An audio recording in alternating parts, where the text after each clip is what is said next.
Lawmakers at the federal level are looking at a different way to pay for wildfire costs. News 10's Caitlin Conrad shows us why the proposed funding shift is important to crews fighting fires here in Southern Oregon.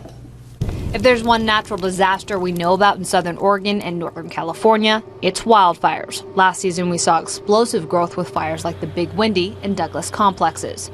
The burns racking up millions of dollars in bills, and experts say this year the cost could be even higher. You know, this firefighting business tends to be pretty expensive.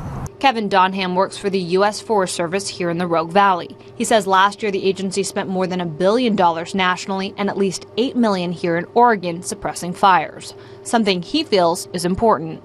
You know, those things that keep me up at night are those fires running around out there unchecked and doing resource damage to areas that we value so much around this part of the state. But how we pay for the cost of suppression could be changing. The proposed legislation could make it possible for agencies to dip into the government's fund for natural disasters and pay the bill for fighting fires instead of tapping into dollars earmarked for fire prevention.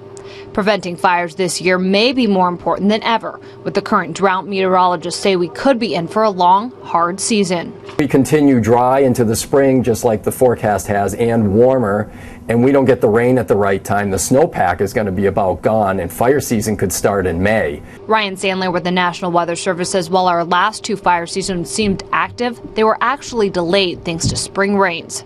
He says this year we've already missed out on the snowpack, and it doesn't look like the rains are coming anytime soon, which he says gives lightning the power to start a mega fire. It's oftentimes too moist in the mountains to start a fire.